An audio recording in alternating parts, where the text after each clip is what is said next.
Hello guys, how are you all. Welcome to SG institute. बेटा हमने last class trade discount, cash discount और मैंने एक question भी करवाया था। मैंने आपको उसमें वर्किंग्स बताई थी कि वर्किंग नोट्स में आपने कैसे कैलकुलेशन करनी है डिस्काउंट वगैरह की। ठीक है, वो सब सिखाने के बाद मैंने आपको होमवर्क दिया था और कुछ बच्चों ने वो होमवर्क मुझे सेंड करके टैली करवा लिया है। आपका जैसे जैसे होमवर्क कंप्लीट हो गाइस, मुझे वो होमवर्क सेंड कीजिए और अगर हो जाता है पहले मुझे इन्फॉर्म कीजिए कि सर होमवर्क हो गया है। मैं ही आपको सॉल्यूशन सेंड कर दूंगा, उस सॉल्यूशन के अकॉर्डिंग आप अपना उससे मैच कीजिए। ठीक है, और अगर कोई मिस्टेक है तो आपको क्या करना है, मुझसे पूछना है उस टॉपिक को कि सर यहाँ पे हमने ऐसे डेबिट किया, वहाँ पे ये डेबिट हो रखा है, क्यों। ये क्यों बहुत क्लियर होना चाहिए, मतलब डाउट्स आपके बिल्कुल क्लियर होने चाहिए। ठीक है, तो हमारा जो आज का टॉपिक है वो सेकंड लास्ट टॉपिक है जर्नल का। उसके बाद हमारा लास्ट टॉपिक जो रहेगा वो है जीएसटी। ठीक है, जीएसटी सबसे इजी टॉपिक है क्योंकि जीएसटी क्या है, एक टैक्स है। अभी तक आप जितनी भी ट्रांजैक्शंस पढ़ रहे हो वो जीएसटी पढ़ते वक्त दोबारा से रिपीट हो जाएंगी। उसका रीज़न ये है क्या कि रिपीट इसलिए हो जाएंगी क्योंकि हमने अभी तक जो भी ट्रांजैक्शंस पढ़ी हैं उसमें हमने टैक्स नहीं लगाया है। सेल परचेज हमने कुछ भी पढ़ा उसमें टैक्स हमने कैलकुलेट नहीं किया, बट अब हम जो पढ़ेंगे सेल परचेज उसमें जीएसटी इंक्लूड करेंगे। तो एक एक एंट्री इंक्रीज होगी, वो आपको बहुत इजी लगेगा। ठीक है बेटा, चलिए। तो गाइज आज का जो टॉपिक है वो क्या है हमारा, goods loss by fire. Good lost by fire. अब ये गुड्स लॉस बाय फायर और थेफ्ट, ये दोनों ही बिज़नेस के लिए क्या है, लॉसेस। आपका जो गुड्स है, जो आप जिसमें बिज़नेस हमारा डील करता है सेल और परचेज़ में, अगर आग लगने की वजह से नुकसान हो या फिर चोरी होने की वजह से नुकसान हो, हमारा जो माल रखा था आग लग गई भाई नुकसान हुआ, हमारा जो गुड्स रखा था गोडाउन में चोरी हो गया नुकसान हो गया।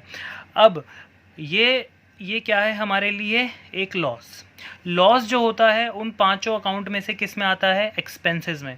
लॉस किस में आता है, एक्सपेंसेस में। और एक्सपेंसेस का रूल क्या होता है, एक्सपेंसेस डेबिट में इंक्रीज होते हैं और क्रेडिट में डिक्रीज। और लॉस किसका हो रहा है, गुड्स का। लॉस किसका हुआ है, गुड्स का।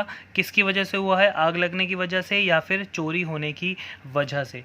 तो हमारे गुड्स ख़त्म हो गए हैं यहाँ पर। अब मैं इसकी जर्नल समझा रहा हूँ, बहुत ध्यान से देखना। अगर कभी भी ये होता है कि हमारे गुड्स चोरी की वजह से या आग लगने की वजह से नुकसान मतलब ख़राब हो जाते हैं तो उसकी जर्नल क्या रहेगी। ये दोनों ही हमारे लिए क्या है, एक एक्सपेंस यानी लॉस। लॉस जब भी इंक्रीज़ होता है वो हमेशा होता है डेबिट। तो यहाँ पे आप एंट्री करोगे लॉस बाय फायर और थेफ्ट अकाउंट डेबिट टू। अब टू में क्या होता है, टू में आप क्या चीज़ यहाँ पे क्रेडिट करोगे। आपका जो नुकसान हुआ है आग लगने की वजह से, चोरी होने की वजह से, नुकसान हुआ किस चीज़ का है, नुकसान हुआ है आपके गुड्स का। गुड्स के सिर्फ दो ही नाम है, गुड्स के सिर्फ दो ही नाम है, हमेशा बताता हूँ मैं, एक है सेल और एक है परचेज। क्या यहाँ पे सेल कर रहे हो आप, नहीं। क्या यहाँ पे आप गुड्स खरीद रहे हो, नहीं। फिर क्या कर रहे हो, सर हमारे जो गुड्स हैं वो रखे हुए थे उनका नुकसान हुआ है। रखे हुए गुड्स का नाम क्या बताया मैंने, परचेजेस, है ना। हमारे गुड्स का नाम क्या है यहाँ पे, परचेजेस। तो हमारी जो परचेजेस है वो ख़राब हो गई, तो यहाँ पे हमारी जो एसेट है वो कम हो गई। ये मैं आपको पीछे पढ़ा भी चुका हूँ, जब मैं आपको वो डबल इफेक्ट सिखा रहा था उसमें भी मैंने करवाया है। तो लॉस बाय फायर और theft account debit to purchases account. हमारी जो गुड्स हैं वो एसेट होते हैं, खरीदते वक्त एक्सपेंस होते हैं, खरीदने के बाद हमारी परचेजेस क्या होती है, एसेट होती है। हमारी एसेट ख़त्म हो गई, कितने रुपए से ख़त्म हुई है, 10,000। 10,000, ये मैंने यहाँ पे एक एग्जांपल लिया है। ठीक है, हमने लॉस बाय फायर और थेफ्ट टू परचेजेस, हमने ये एंट्री को लॉन्च कर लिया। लॉन्च मतलब भैया नुकसान हुआ, हमने एंट्री लिख ली। अब बहुत ध्यान से सुनना, इस एंट्री में इसके बाद कुछ केसेस ऐड होते हैं। ठीक है, इसके बाद कुछ केसेस ऐड होते हैं, हम वो केसेस पढ़ेंगे। वो केसेस क्या क्या हैं देखिए। अगर हम बात करें केस 1 की, तो केस 1 देखो बेटा, जब भी ये जो बिजनेसमैन होते हैं ये क्या करते हैं, ये अपने जो गुड्स का होता है ना इंश्योरेंस करवा के रखते हैं। अपने गुड्स का क्या करवा के रखते हैं, इंश्योरेंस, ताकि इन्हें खतरा होता है कि यार हमारा जो गुड्स है वो चोरी हो सकता है, आग लग सकती है। कुछ लोगों के बिजनेस बहुत सेंसिटिव होते हैं, तो वो क्या करते हैं, वो उसका इंश्योरेंस करवा के रखते हैं। और ये बड़े बड़े बिजनेसमैन हमेशा इंश्योरेंस करवाते हैं, क्योंकि कोई भी नुकसान हो सकता है कभी भी, तो उस नुकसान से बचने के लिए। तो हम केस 1 पढ़ रहे हैं क्या, इसी के अंदर, if goods are fully insured, goods are fully insured.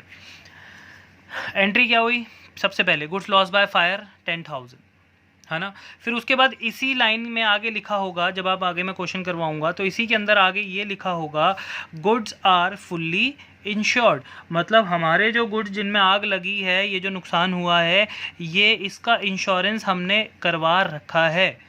Insurance हमने करवा रखा है मतलब पूरा का पूरा 10,000 हमारा इंश्योर्ड है, तो इंश्योरेंस कंपनी वाले हमें पूरा का पूरा 10,000 देंगे। क्लियर है। तो पूरा का पूरा 10,000 जब मिलेगा तो उसकी एंट्री देखो क्या होती है। तो यहाँ पे मैं लिख देता हूँ से ₹10,000, तो उसकी entry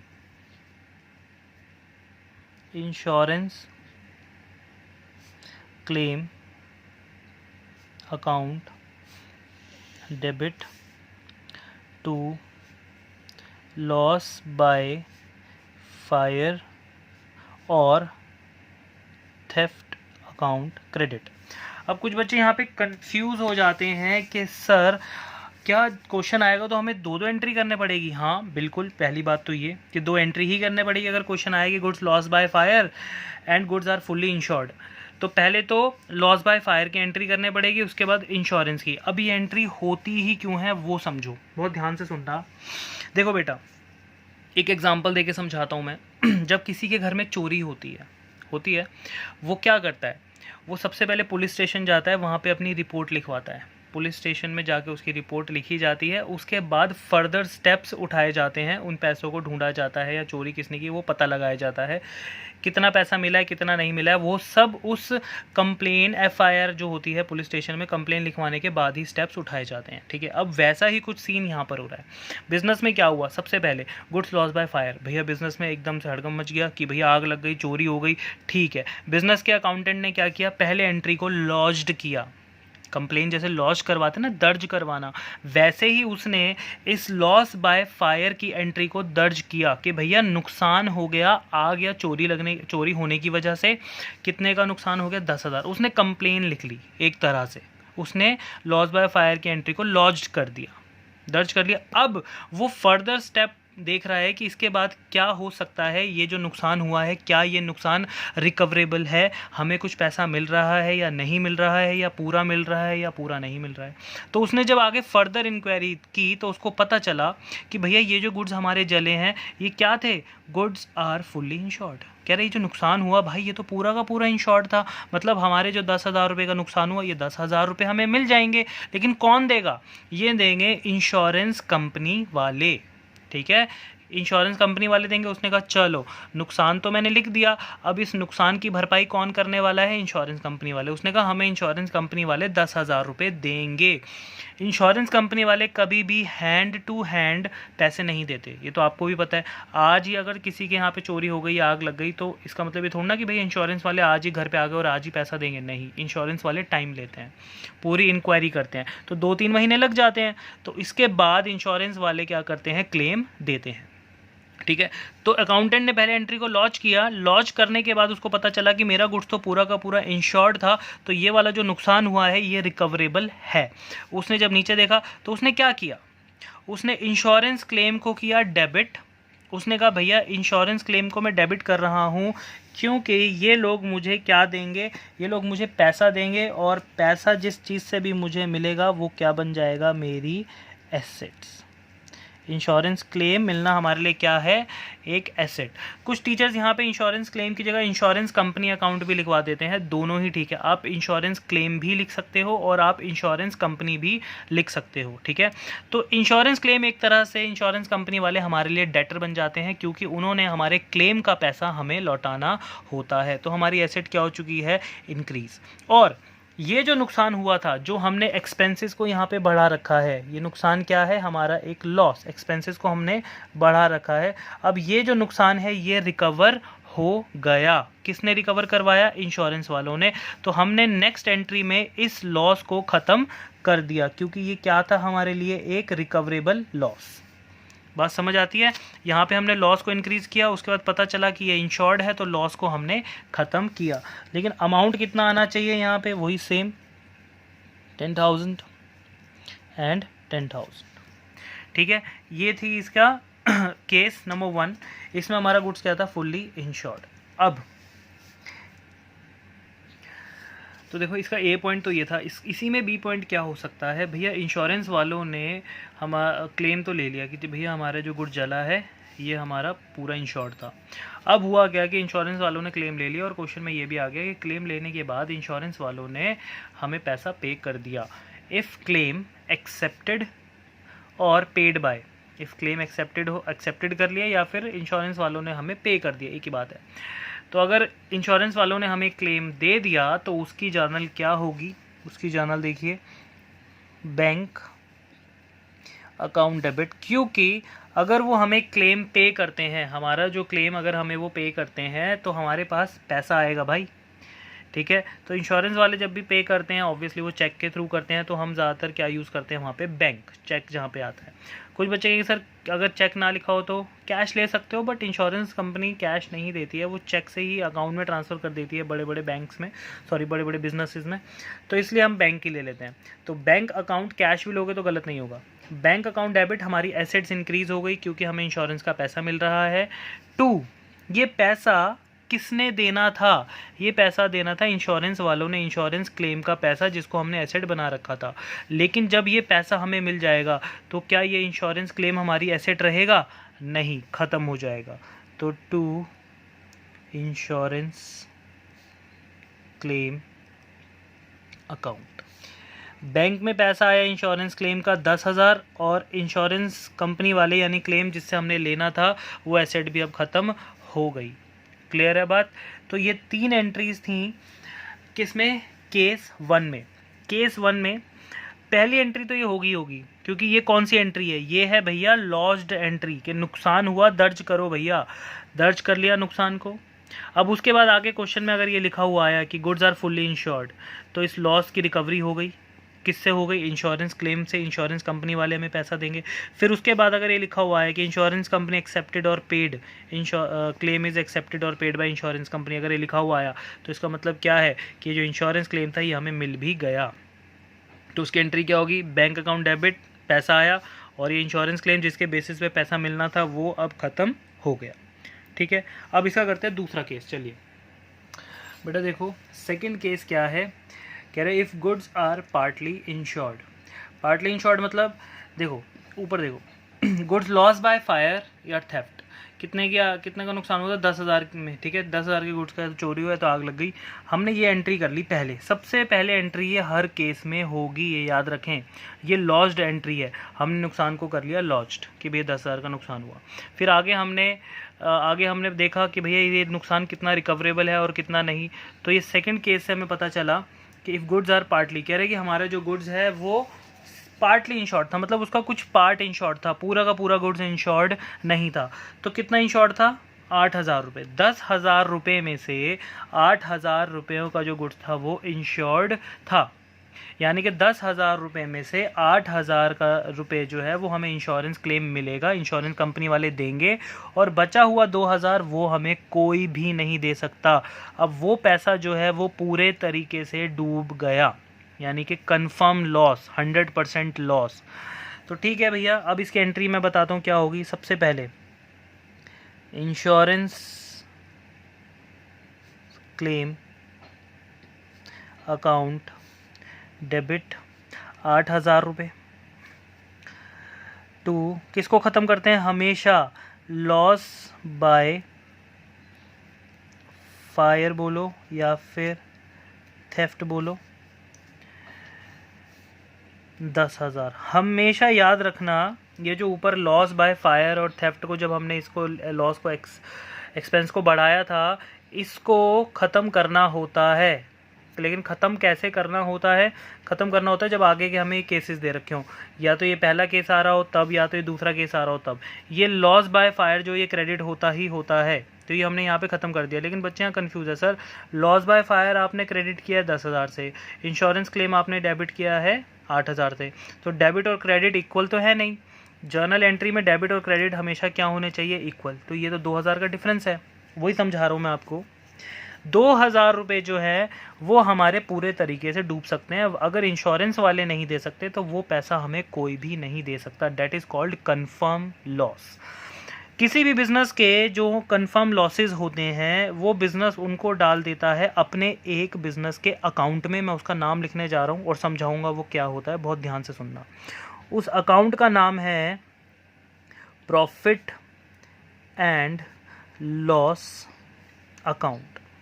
profit and loss account 2,000 रुपये। जब भी किसी बिज़नेस का 100% लॉस हो जाता है, वो लॉस उसको कोई वापस नहीं दिला सकता, तो बिज़नेस उसको डाल देता है प्रॉफिट एंड लॉस अकाउंट में। ठीक है सर, ये प्रॉफिट एंड लॉस अकाउंट होता क्या है, चलिए पहले आपको ये समझाते हैं अच्छे से। तो बेटा देखो, प्रॉफिट एंड लॉस अकाउंट, हम इसकी बात करते हैं। ठीक है, प्रॉफिट एंड लॉस अकाउंट की मैंने अकाउंट का एक फॉर्मेट बनवाया था। जब हम rules of debit and credit पढ़ रहे थे तो मैंने कहा था किसी भी अकाउंट की जो लेफ़्ट साइड होती है वो डेबिट होती है, और किसी भी जो अकाउंट की जो राइट साइड होती है वो क्रेडिट होती है। ये मैं एक रफ़ बना रहा हूँ आपको, जस्ट एक कॉन्सेप्ट समझाने के लिए। इसकी डेप्थ में नहीं जाना है अभी, जस्ट ऊपर ऊपर से कॉन्सेप्ट समझना है। देखो बेटा, तो profit and loss account, debit account बना लिया मैंने, लेफ्ट साइड डेबिट कर दी, राइट साइड क्रेडिट कर दी। अब बात करते हैं सिर्फ लॉस की और सिर्फ प्रॉफिट की। देखिए लॉस अगर मैं बात करूं तो लॉस को हम बोलते हैं एक्सपेंस या फिर लॉस, एक ही बात है। जब भी ये इंक्रीज होता है हमेशा डेबिट होता है। तो लॉस का जो अपना एक नेचर है, खाली जो लॉस का अपना एक नेचर है, जब लॉस बढ़ रहा होता है उसका नेचर ये है कि वो सिर्फ डेबिट हो सकता है ना। और हम बात कर रहे हैं अब प्रॉफिट की। प्रॉफिट कह लो या फिर रिवेन्यू कह लो। रिवेन्यू का एक नेचर है, जब वो बढ़ रहा होता है वो हमेशा क्या होता है, रिवेन्यू जब बढ़ रहा होता है वो हमेशा होता है क्रेडिट। प्रॉफिट जब भी होगा आपका हमेशा वो क्रेडिट ही होगा, क्योंकि प्रॉफिट का मतलब होता है रिवेन्यू का बढ़ना। तो प्रॉफिट हमेशा क्रेडिट ही हो सकता है, प्रॉफिट कभी डेबिट नहीं हो सकता। प्रॉफिट अगर डेबिट हुआ तो वो प्रॉफिट थोड़ी ना होगा, फिर तो वो प्रॉफिट डिक्रीज यानी लॉस में कन्वर्ट हो जाएगा, इनकम आपकी कम हो जाएगी। प्रॉफिट कभी भी डेबिट नहीं हो सकता। प्रॉफिट का मतलब ही क्या है, रिवेन्यू का बढ़ना। तो अगर रिवेन्यू डाउन हो गया तो वो आपका प्रॉफिट थोड़ी ना हुआ। खुद सोचो, अगर आपकी इनकम कम होती है, आपको कमाने थे 10,000 रुपये, आपने कमाए 5,000 रुपये, तो क्या आपका 5,000 रुपये प्रॉफिट बढ़ा है, कम हुआ है? कम हुआ है ना। तो प्रॉफिट कभी भी आएगा तो आपकी रिवेन्यू को बढ़ाएगा, रिवेन्यू को कम करेगा तो वो प्रॉफिट नहीं होता। क्लियर है। अब बात करते हैं एक्सपेंस यानी लॉस। लॉस जब भी बढ़ेगा वो हमेशा डेबिट ही होगा। लॉस कभी क्रेडिट नहीं हो सकता, क्योंकि क्रेडिट में तो लॉस होता ही नहीं है। वो तो हमेशा, अगर क्रेडिट में लॉस आ गया इट मीन्स लॉस नहीं है, वो तो प्रॉफिट है। क्रेडिट, अगर मैं लॉस की बात करूँ, लॉस का मतलब क्या होता है, एक्सपेंस। एक्सपेंस बढ़ना, डेट इज़ लॉस। लॉस अगर कम हुआ तो वो लॉस थोड़ी ना हुआ, फिर तो वो प्रॉफिट नहीं कन्वर्ट हो गया। देखो, अगर आपको लॉस होना था 5,000 का, लेकिन आपको सिर्फ 5,000 में से अब आपको जो देने हैं वो 3,000 रुपये देने हैं, तो लॉस आपका 2,000 रुपये से कम हुआ। तो लॉस अब 5 का नहीं हुआ, अब कितने का हुआ, सिर्फ 3 का। तो लॉस अगर कम हुआ तो वो लॉस नहीं होता है, वो प्रॉफिट होता है। ठीक है, तो कहने का मतलब ये है कि लॉस का सिर्फ एक ही नेचर है, लॉस हमेशा डेबिट होता है। याद रखें, लॉस हमेशा क्या होता है, डेबिट, क्योंकि वो इंक्रीज़ होता है। और प्रॉफिट हमेशा क्या होता है, क्रेडिट, क्योंकि वो वहाँ पे इंक्रीज़ होता है। समझ रहे हो बात। तो यहाँ पे अगर हम इन दोनों को अलग अलग निकाल लें तो प्रॉफिट ने कहा मेरे पास तो है क्रेडिट, और लॉस ने कहा मेरे पास है डेबिट। प्रॉफिट ने क्या कहा, मेरे पास तो भाई क्रेडिट है, क्योंकि मैं सिर्फ क्रेडिट हो सकता हूँ, मैं इंक्रीज़ होता हूँ। जब भी मैं प्रॉफिट होता है हमेशा बिजनेस इंक्रीज़ होता है। लॉस ने कहा यार मेरी भी कहानी सेम है, मैं सिर्फ डेबिट होता हूँ। क्योंकि जब मैं किसी भी बिज़नेस का नुकसान करता हूँ तो मैं अपने खर्चों को एक्सपेंस बढ़ा देता हूँ, और जब भी एक्सपेंस बढ़ते हैं वो हमेशा डेबिट होते हैं। तो उन्होंने कहा यार अब अकाउंट्स में ज़िंदा रहने के लिए आपको दोनों चाहिए, आपको डेबिट भी चाहिए और आपको क्रेडिट भी चाहिए। अकाउंट्स में ज़िंदा रहने के लिए क्या चाहिए, डेबिट भी चाहिए और क्रेडिट भी चाहिए। तो ये प्रॉफिट और लॉस आपस में दोनों क्या बन गए, आपस में दोनों बन गए दोस्त। इन्होंने कहा हम दोनों भाई भाई बन जाते हैं और अकाउंट्स में फिर हमारा भी नाम लिया जाएगा। तो इसलिए प्रॉफिट और लॉस को एक साथ बुलाया जाता है। प्रॉफिट का मतलब क्रेडिट जब आपकी इनकम होती है, लॉस का मतलब डेबिट जब आपका नुकसान होता है। जब नुकसान होता है तो सारा डेबिट में चला जाता है रूल की वजह से, और जब फ़ायदा होता है तो सारा प्रॉफिट एंड लॉस के क्रेडिट साइड में चला जाता है। ठीक है, बिजनेस का जब भी नुकसान होगा वो कौन से अकाउंट में चला जाता है, प्रॉफिट एंड लॉस के डेबिट में, और जब भी फ़ायदा होगा वो कौन से अकाउंट में जाएगा, प्रॉफिट एंड लॉस के क्रेडिट में। तो अब यहाँ पर क्या हुआ, ये जो अब हम ये कॉन्सेप्ट मैं इसलिए समझा रहा था क्योंकि मैंने आपको अभी पीछे प्रॉफिट एंड लॉस अकाउंट लिखना बताया है। ठीक है, तो ये कॉन्सेप्ट क्लियर है, बिल्कुल ये समझ आता है ना, क्योंकि लॉस क्या होता है सिर्फ डेबिट और प्रॉफिट क्या होता है सिर्फ क्रेडिट। अकाउंट्स में हमें क्या चाहिए होते हैं, डेबिट और क्रेडिट दोनों, तो इसलिए दोनों आपस में मिल गए, एक ने दे दिया डेबिट और एक ने दे दिया क्रेडिट। क्लियर है, क्रेडिट में हमेशा प्रॉफिट, डेबिट में हमेशा लॉस। देखिए अब तो उस कॉन्सेप्ट को यहाँ पे अगर मैं शिफ्ट करूँ तो यहाँ पे बिज़नेस का कंफर्म लॉस हुआ, 100% लॉस। वो लॉस बिज़नेस को कभी रिकवर नहीं होगा। तो बिज़नेस क्या करता है, इस लॉस को कहाँ डाल देता है, प्रॉफिट एंड लॉस अकाउंट में। ठीक है, और वो भी किस साइड डालता है, डेबिट साइड। किस साइड डालता है, डेबिट साइड। सारे के सारे लॉसेस कहाँ जाते हैं, प्रॉफिट एंड लॉस के डेबिट साइड में। तो इसलिए हमने इस 2000 का जो हमें इंश्योरेंस कंपनी वाले नहीं दे रहे थे वो हमारा 100% लॉस हो गया, वो रिकवर हो ही नहीं सकता। तो हमने उसको कहाँ डाल दिया, प्रॉफिट एंड लॉस अकाउंट के डेबिट साइड में। सर अगर प्रॉफिट होता तो वो क्रेडिट में आ जाता, तो यहाँ पे आ जाता to profit and loss account, लेकिन ऐसा कभी होगा नहीं, मैं जस्ट एक एग्जांपल से समझा रहा था। तो लॉस हुआ, हमने कहाँ डाल दिया, प्रॉफिट एंड लॉस के डेबिट साइड में। तो ये बात होती है हमारी यहाँ पे क्लियर। तो यहाँ पे ये कौन सा वाला केस हमने समझा कि भैया गुड्स हमारा क्या था, पार्टली इंश्योर्ड। अब जब यहाँ पे इसका अगर हम वही समझें, जब हमें अगर पेमेंट होती है तो बेटा अब इसका बी पॉइंट क्या है, if claim paid by insurance company. अगर इंश्योरेंस कंपनी ने हमें क्लेम दे दिया, पैसा दे दिया, तो एंट्री क्या करोगे, सिंपल वही same, bank account debit to insurance claim account. अब इंश्योरेंस क्लेम कितना मिलना था, 8000, और क्लेम हमें दे भी दिया उन्होंने, तो हमारे पास पैसे आए 8000 और क्लेम कितना आया, 8000। क्लियर है बेटा। बेटा इसका केस थर्ड देखो, कह रहे if goods are not insured. हमारे गुड्स इंश्योर्ड ही नहीं है, सिर्फ क्वेश्चन में इतना लिखा हुआ आया गुड्स लॉस्ट बाय थेफ्ट, या फिर गुड्स लॉस्ट बाय क्या बोलते हैं, फायर, या फिर गुड्स लॉस्ट बाय एक्सीडेंट, एक ही बात है। Loss, fire, theft, fire, theft और एक्सीडेंट, इनमें से तीनों में से कोई भी आए एक ही बात है। ठीक है, सबकी एंट्री एक ही होती है। तो उस वक्त आप क्या एंट्री करोगे, उस वक्त सिर्फ आप ये वाली एंट्री करोगे, only lost entry will be recorded. Lost entry क्या है, बार बार सिखा चुका हूँ मैं, इसको बोलते हैं lost entry. Loss by fire और थेफ्ट और एक्सीडेंट डेबिट टू क्या है, परचेजेस अकाउंट। ठीक है, आप चाहें तो यहाँ पे आप एक चीज़ ऐड ऑन कर सकते हैं, डेट इज़ एक्सीडेंट। क्लियर है। तो यहाँ पर सिर्फ जब वो जो थर्ड केस आएगा तो आपको क्वेश्चन में सिर्फ इतना लिखा हुआ आएगा गुड्स लॉस बाय फायर या फिर थेफ्ट या फिर एक्सीडेंट। अगर इन तीनों में से कोई भी एक लिखा हुआ है और आगे कुछ नहीं लिखा कि वो इंश्योर्ड है, पार्टली इंश्योर्ड है, कुछ नहीं लिखा, तो ये मान लेंगे कि गुड्स इंश्योर्ड नहीं है। तो सिर्फ एंट्री किसकी करेंगे, सिर्फ लॉस्ड एंट्री। लॉस्ड एंट्री क्या होती है, loss by fire account debit या थेफ्ट अकाउंट डेबिट या accident account debit to purchases account. सिर्फ एक एंट्री होगी, डेट इज़ लॉस्ट। अब देखिए इसका, ये तो था इसका थर्ड केस। अब हम बात करते हैं अगर इसके फोर्थ केस की, तो फोर्थ केस में क्या कह रहा है, और ये बहुत इंपॉर्टेंट केस है इसका फोर्थ केस, क्योंकि सबसे ज़्यादा यही केस पूछा जाता है।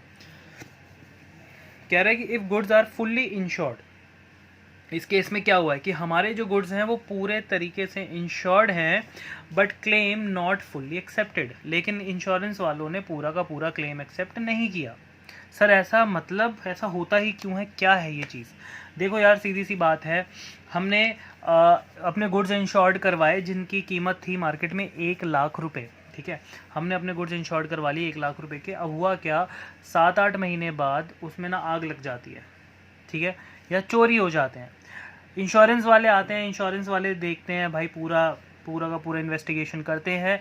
फिर वो देखते हैं कि यार आपके जो 1 लाख के गुड्स थे वो आज से 7-8 महीने पहले थे, मार्केट में उनकी जो वैल्यू है वो डाउन हो गई। आपने 7-8 महीने पहले खरीदे थे 1 लाख के, लेकिन मार्केट में जो है उनकी वैल्यू आज की डेट में 80,000 रुपये है। तो इंश्योरेंस वाले कहते हैं भैया हम जो आज की डेट में मार्केट वैल्यू है हम उस हिसाब से आपको क्लेम देंगे, जो कि रियल लाइफ में भी यही होता है। रियल लाइफ में भी यही होता है, याद रखना। 100% क्लेम्स बहुत ही कम मिलते हैं, 1% चांस होता है, ठीक है। कभी भी 100% क्लेम्स नहीं मिलते कि अगर किसी ने 5 लाख की गाड़ी खरीदी, 5 लाख का इंश्योरेंस करवाया और उसकी गाड़ी अगर चोरी हो गई तो उसको पूरे 5 लाख रुपए मिलेंगे। क्या होता है ऐसा? नहीं, उसको मिलते हैं, थोड़ा डेप्रिसिएशन कर देते हैं, मतलब उसकी वैल्यू को कम कर देते हैं कि भैया 5 लाख की गाड़ी थी, 4.5 लाख रुपए की हम दे सकते, वो है मार्केट वैल्यू, ठीक है, ठीक है, क्लियर है। तो यही था। अब जैसे मैंने उसका एक छोटा सा क्वेश्चन बनाया इसी चीज़ के ऊपर, जैसे कह रहे गुड्स लॉस बाय एक्सीडेंट, हमारा नुकसान हुआ एक्सीडेंट में, कितने रुपए का गुड्स था, worth 50,000, insurance company only accepted and paid ₹45,000। अब इंश्योरेंस कंपनी वाले कह रहे हैं कि भैया हम सिर्फ 45,000 रुपीज़ पे करेंगे, है ना, और हमारे गुड्स कितने का था, 50,000 का। अब बच्चे यहाँ पे कहते हैं कि सर आपको कैसे पता कि फुल्ली इंश्योर्ड है या पार्टली इंश्योर्ड है या इंश्योर्ड है ही नहीं।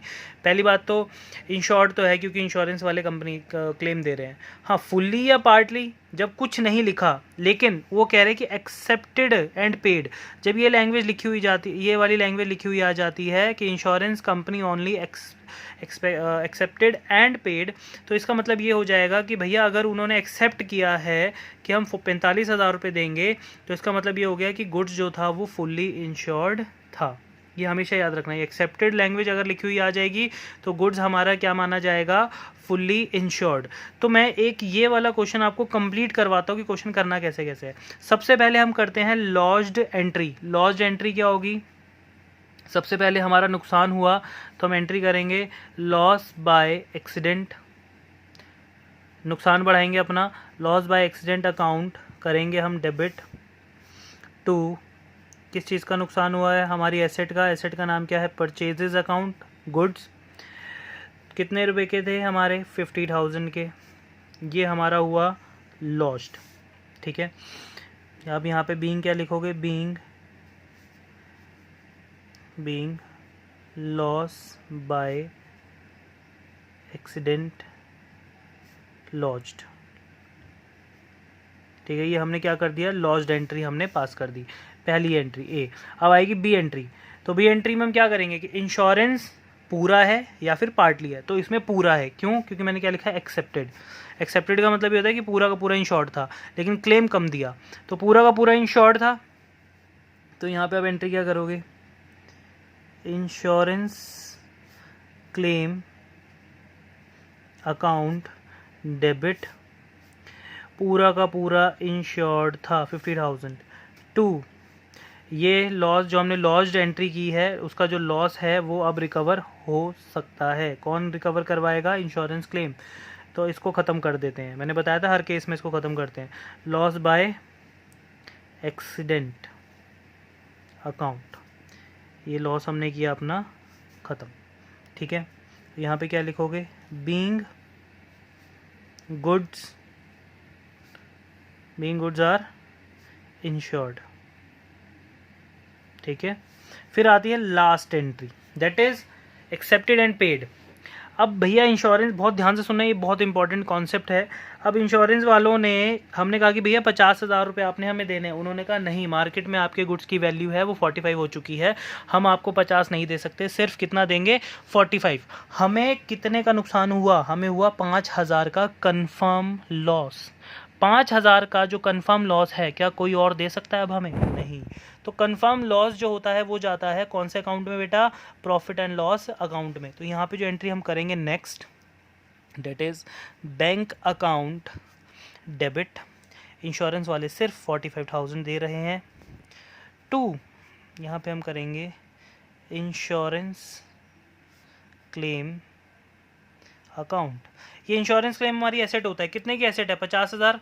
यहाँ पे हमने अपनी एसेट को कितने से ख़त्म कर दिया 50,000 से, क्योंकि उन्होंने हमें 45,000 पे किए।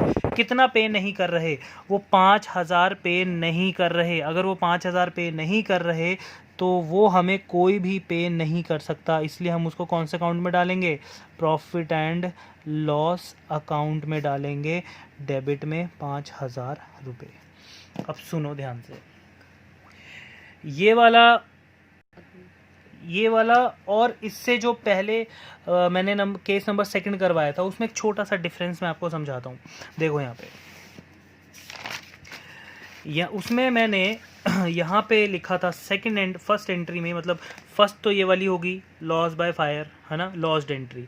सेकंड एंट्री कौन सी होगी, इंश्योरेंस क्लेम वाली। अब इसमें और पीछे वाले में डिफरेंस क्या है, बच्चे कहेंगे सर इसमें तो देखो आपने सेकंड एंट्री में प्रॉफिट एंड लॉस लिख दिया था, थर्ड एंट्री में नहीं लिखा था, और उस वाले में क्या किया है, उस वाले में जब आपको पैसे मिल रहे हैं तब आप प्रॉफिट एंड लॉस की एंट्री कर रहे हो, ऐसा क्यों, उसमें क्यों नहीं हुआ सेकंड में। ये देखो इसमें कहाँ हुआ सेकंड में, इसमें यहाँ पे थर्ड में हो रहा है प्रॉफिट एंड लॉस। रीज़न सुनना, यहाँ पर आपका इंश्योरेंस कंपनी वालों ने पूरा का पूरा क्लेम ले लिया कि भैया आपके गुड्स पूरे के पूरे इंश्योर्ड हैं, तो हमें ये था कि हमें इंश्योरेंस क्लेम जो मिलेगा वो पूरा 50,000 रुपये मिलेगा। लेकिन इंश्योरेंस क्लेम जब हमें मिलने लगा कुछ महीनों बाद, 1 महीने बाद, 2 महीने बाद, तो इंश्योरेंस वालों ने कहा कि भैया हम आपको पूरा 50,000 का क्लेम नहीं दे सकते, क्योंकि आपकी मार्केट वैल्यू जो है गुड्स की वो कम हो चुकी है। तो जब वो पैसे देने की बारी आई तब उन्होंने हमें जो हमारा 50,000 का क्लेम था वो कम दिया, है ना। इसलिए हमने लॉस को कहाँ दिखाया, जब हमें पैसे मिलने वाले थे, ठीक है, यहाँ पे लॉस हुआ हमें पैसे मिलते वक्त। लेकिन इस वाले में यहाँ पे जो लॉस हो रहा है, इस वाले में तो हमें साफ साफ लिखा हुआ है भाई कि गुड्स आर पार्टली इंश्योर्ड। इसमें तो क्लियर कट है कि हमारे गुड्स जो थे वो पार्टली इंश्योर्ड थे। 10,000 का गुड्स था, सिर्फ 8,000 ही इंश्योर्ड थे, तो 2,000 तो हमें कोई दे ही नहीं सकता, तो 2,000 हमें कोई दे नहीं सकता। वो ऑलरेडी इंश्योरेंस वालों ने क्या कहा कि भैया हमारे गुड्स सिर्फ 8,000 के इंश्योर्ड है, 2,000 हमें कहीं से मिल नहीं सकते। तो जब 2,000 मिल नहीं सकते तो कंफर्म लॉस हो गया। तो इसलिए यहाँ पे जब हमारे गुड्स पार्टली इंश्योर्ड होते हैं तो profit and loss second entry में ही आ जाता है, क्योंकि जितने इंश्योर्ड थे वो तो क्लेम मिलेगा, जितने इंश्योर्ड नहीं थे उसका क्लेम हमें कोई नहीं दे सकता, वो प्रॉपर लॉस है। हाँ, एग्जामिनर बहुत चालाक होता है, एग्जामिनर थोड़ा सा इसको टफ कैसे कर देता है, बहुत ध्यान से सुनना। इसी कॉन्सेप्ट में समझा रहा हूँ कि प्रॉफिट एंड लॉस 2 बार आ सकता है। कैसे, सबसे पहले तो उसने कहा कि 10,000 में से 8,000 के ही गुड्स इंश्योर्ड थे, ठीक है, 8,000 के गुड्स इंश्योर्ड कर दिए, 2,000 कंफर्म लॉस, क्योंकि वो इंश्योर्ड नहीं है तो वो पैसा हमें कोई नहीं दे सकता। तो 2,000 हमने कहाँ डाल दिया, प्रॉफिट एंड लॉस में, है ना। अब कितने रुपए मिलने हैं, 8,000। अब अगर क्वेश्चन में उसने ये कह दिया कि कंपनी ओनली एक्सेप्टेड एंड पे कंपनी, सॉरी, अगर उसने लैंग्वेज बोल दी कि company only paid ₹6,000 not accepted, उसने क्या बोल दिया, कंपनी ओनली पेड ₹6,000। तो अब आप क्या करोगे, 8,000 आपने इंश्योर्ड करवाया था, 8,000 में से भी वो आपको कितना पे कर रहा है, 6,000, तो आपको वहाँ पे भी कितने का लॉस हुआ, 2,000 का। तो अब जब आप यहाँ पे एंट्री करोगे ना, तो आप क्या करोगे, bank account debit 6,000, profit and loss account debit 2,000, insurance claim account कितना, 8,000। याद रखना 2 बार प्रॉफिट एंड लॉस आ सकता है, ठीक है। तो उस हिसाब से आप क्वेश्चन करोगे, मैंने समझा दिया, ठीक है। अब मैं ये ही क्वेश्चन आपको होमवर्क में देता हूँ, मैं फिर देखता हूँ कितने बच्चों को क्लियर हुआ है और कितनों को नहीं, ठीक है बेटा। चलिए, तो बेटा हमारा जो ये कॉन्सेप्ट थे, जो बहुत इंपॉर्टेंट कॉन्सेप्ट थे जर्नल एंट्री के, वो मैंने सारे करवा दिए, ठीक है। अब एक कॉन्सेप्ट है जीएसटी और एक है ओपनिंग एंट्री, वो जीएसटी के बाद में बहुत अच्छे से समझाऊंगा, अभी नहीं। तो उससे पहले आपको प्लीज़ जो मैंने होमवर्क दिया है वो कर लीजिएगा। और एक चीज़, अभी जो मैं इंश्योरेंस क्लेम की मैं एंट्री बोल रहा था वो मैं अभी होमवर्क में दूंगा, आप सबको अपनी तरफ से पूरी प्रैक्टिस करनी है, अपना दिमाग लगाना है। दिमाग नहीं लगेगा, जब नहीं होगा आप मुझे सेंड करोगे पिक्स, ठीक है। जिसकी गलत हुई उसको मैं समझाऊंगा कि उसको कैसे करना है पूरा कॉन्सेप्ट, और अगर जिसको अभी नहीं समझ आया वो मुझसे व्हाट्सएप पे बहुत आसानी से पूछ सकता है कॉन्सेप्ट के बारे में। बट शर्त यह है कि उसने पहले का होमवर्क कंप्लीट किया हो, पहले के लेक्चर सुने हो। अगर किसी बच्चे ने पहले का ना होमवर्क किया है, वो सिर्फ जैसे मूवीज़ देखते हैं वैसे वो लेक्चर्स देख रहा है, तो प्लीज़ उस बच्चे को समझ नहीं आएगा, क्योंकि वो प्रैक्टिस नहीं कर रहा। ठीक है। तो प्रैक्टिस करना कंपलसरी है, ठीक है। इसके बाद मैं आपको अभी होमवर्क दूंगा, वो करना कंपलसरी है, और कोई प्रॉब्लम आएगी तो आप मेरे से पूछेंगे, ठीक है बेटा। Till then bye bye, take care.